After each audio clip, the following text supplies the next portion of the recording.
ओमज्ञानतिमिरन्धस्य ज्ञानञ्जनशलाखया चक्षुरुन्मीलितं येन तस्मै श्रीगुरुवे नमः। नमो ॐ विष्णुपदाय कृष्णपृष्ठाय भूतले श्रीमते भक्तिवेदान्त स्वामिन् इति नामिने। नमस्ते सरस्वती देवे गौरवाणी प्रचारिणे निर्विशेष शून्यवादी पाश्चात्य देशतारिणे। जय श्री कृष्ण चैतन्य प्रभु नित्यानंद श्री अद्वैत गदाधर श्रीवासदि गौर भक्त वृंद। हरे कृष्णा कृष्ण कृष्णा हरे हरे, हरे राम राम राम हरे हरे। हरे कृष्णा। तो जब नारद जी ने दक्ष को ये सूचना बताई कि किस प्रकार से उन्होंने उनके ये जो 1000 पुत्र थे उनको मोक्ष का रास्ता दिखाया, निवृत्ति मार्ग का, त्याग के मार्ग का रास्ता दिखाया है, और उसके कारण वो तपस्या के बाद में वापस घर नहीं लौटे गृहस्थ बनने के लिए, अपितु उन्होंने भगवान मुकुंद, भगवान कृष्ण, उनके प्रति शरणागत होकर के भगवान की भक्ति में अपना जीवन जो है लगा दिया है। तो ये सुनकर के दोबारा दक्ष जो है बहुत विलाप करने लगे और विलाप करते करते मानो मूर्छित हो गए, और बाद में बहुत ही क्रोध में आकर के उनके होठ जो हैं क्रोध के कारण हिल रहे हैं, और इस क्रोध में वो नारद जी से कुछ अपशब्द कहते हैं। नारद जी जो भगवान के महान भक्त हैं उनके प्रति अपशब्द कहते हैं। वो कहते हैं, अहो ये बड़ी विलाप की बात है कि आपने साधु के वस्त्र धारण किए हुए हैं लेकिन आप साधु नहीं हैं, आप असाधु हैं। मैं दक्ष हो सकता हूं कि मैं गृहस्थ जीवन में हूं, लेकिन मैं साधु हूं। तुमने मेरे पुत्रों को भिक्षा मार्ग का रास्ता दिखा करके, त्याग के मार्ग का रास्ता दिखा करके, और बड़े भोले भाले थे मेरे पुत्र, भोले भाले लोगों को ये भिक्षु मार्ग का रास्ता दिखा करके तुमने मेरे साथ में बहुत बड़ा अन्याय किया है। तो इस प्रकार से दक्ष ने जो है नारद जी के प्रति अपशब्द कहे। तो बहुत सारी महत्वपूर्ण चीजें इस प्रसंग में समझने लायक है। देखिए, सबसे पहले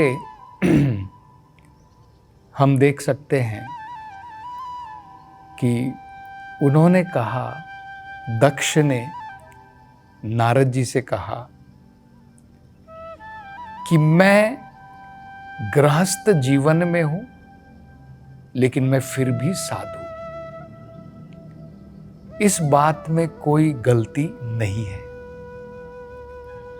व्यक्ति साधु सन्यासी होकर के भी बन सकता है, व्यक्ति साधु गृहस्थ जीवन में भी बन सकता है, वानप्रस्थ जीवन में भी बन सकता है, और ब्रह्मचारी के जीवन में भी बन सकता है। अगर व्यक्ति अपने अपने आश्रम के नियमों का सही प्रकार से पालन कर रहा है, गृहस्थ अगर गृहस्थ जीवन के जो रूल्स और रेगुलेशन है, जो नियम बताए गए हैं, अगर वो उसका सही प्रकार से पालन कर रहा है तो गृहस्थ रह करके भी वो साधु है। और अगर कोई व्यक्ति सन्यास के उसने कपड़े पहने हुए हैं लेकिन सन्यासी के नियमों का पालन नहीं कर रहा है, वो सन्यासी या साधु नहीं कहलाएगा। चैतन्य चरितामृत में चैतन्य महाप्रभु एक बड़ी महत्वपूर्ण बात बोलते हैं। ये सन्यासियों के लिए बहुत महत्वपूर्ण बात है। देखिए वो क्या कहते हैं। सन्यासी अल्प छिद्रा सर्वे लोके गाया। सन्यासी जो होते हैं खासकर उनके लिए बहुत महत्वपूर्ण है वो सन्यासी के आश्रम के नियमों का पालन करें, क्योंकि बाकी के जो आश्रम के लोग हैं उनके लिए सन्यासी जो है अत्यंत गौरवान आदरणीय है। सन्यास का आश्रम बाकी सभी आश्रमों के लिए अत्यंत विनम्रता और आदर के साथ में बाकी सारे आश्रम के लोग सन्यासी का आदर करते हैं, सत्कार करते हैं। तो अगर यही कहा है सन्यासी अल्प छिद्रा, इसलिए सन्यासी अगर सावधान नहीं है और कुछ गलत कार्य करता है, मान लीजिए एक व्यक्ति ने सन्यास ले लिया है, घर बार सब कुछ छोड़ दिया है, परिवार से कुछ लेना देना नहीं है, लेकिन मान लीजिए अगर सन्यासी फिर दोबारा भौतिकतावाद में लग जाता है, पैसे कमाता है, किसी स्त्री के साथ में संबंध रखता है, तो ये सब सन्यासी के लिए एक प्रकार से बड़ा कलंक है। तो अल्प छिद्र मतलब क्या है? थोड़ी भी अगर सन्यासी गलती करता है तो वो पूरे समाज में फैल सकता है कि भाई जिसका हम इतना आदर करते हैं, जिसका हम इतना सम्मान करते हैं, अगर वो व्यक्ति कुछ गलत कार्य करता है तो वो सही नहीं। लेकिन यहां पर हम देख सकते हैं, इसमें कोई संदेह नहीं है कि दक्ष जो है वो साधु है, गृहस्थ होकर के भी साधु है, उसमें कोई संदेह की बात नहीं है, क्योंकि तभी तो उन्होंने भगवान के दर्शन किए, तपस्या करके भगवान के दर्शन भी किए। लेकिन फिर भी हम ये समझ सकते हैं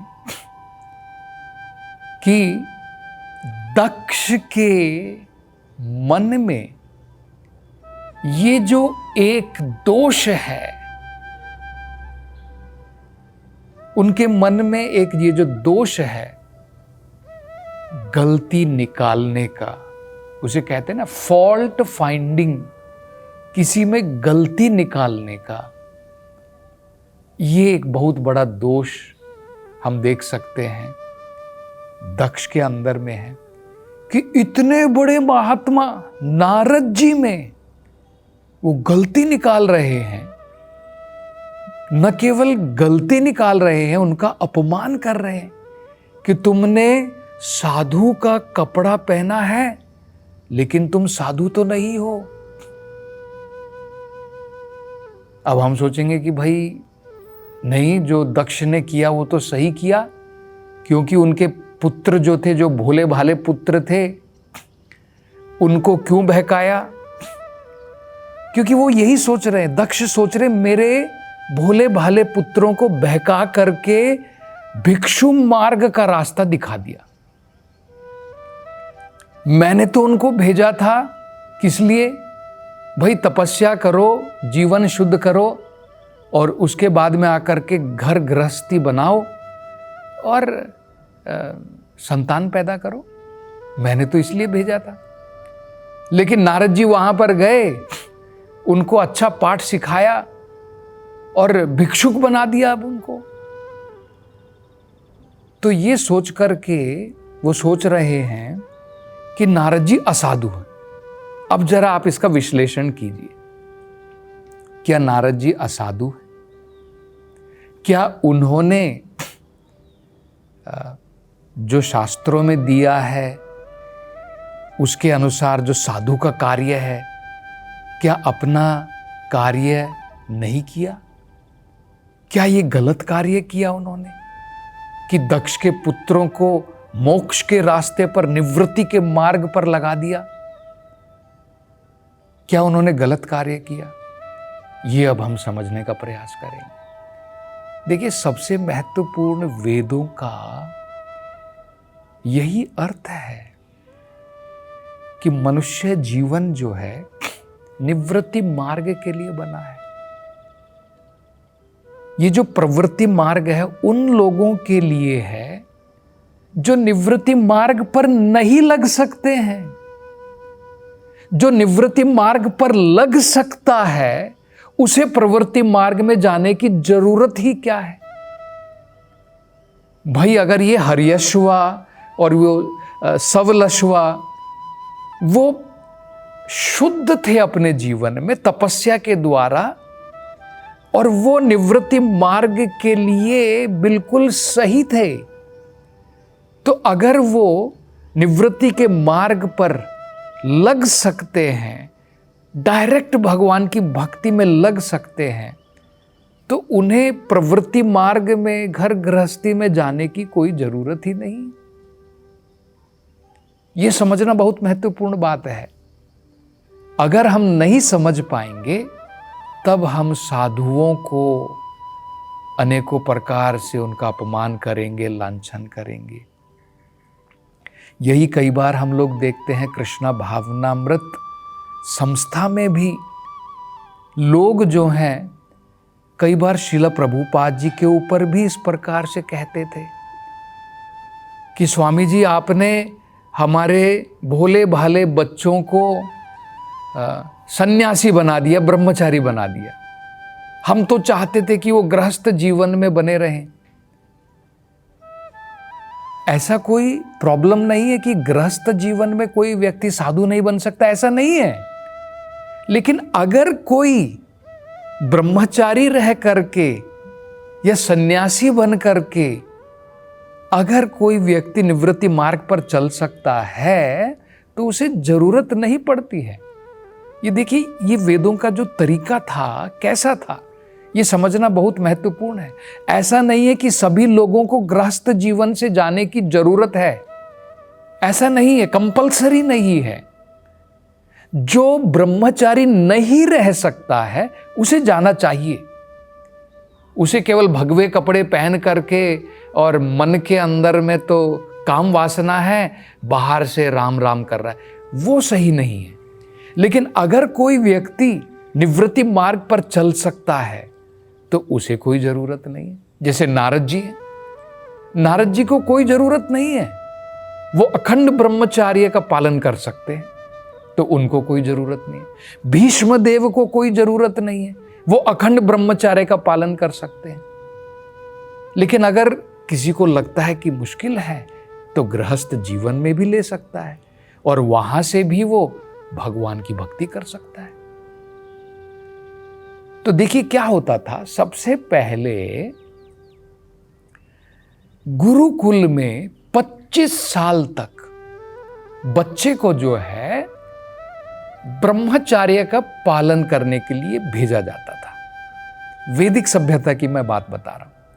पहले 25 साल ब्रह्मचार्य का पालन, तो गुरु जब देखते थे कि भाई ये शिष्य मेरा जो है ये ब्रह्मचर्य का पालन कर सकता है, और उस शिष्य को भी निश्चय है, उसको भी अपने ऊपर विश्वास है कि मैं ब्रह्मचर्य का पालन कर सकता हूं, मैं गृहस्थ जीवन में नहीं जाना चाहता हूं, तो वो ब्रह्मचर्य का पालन करके ही अपनी भक्ति में लग सकता है।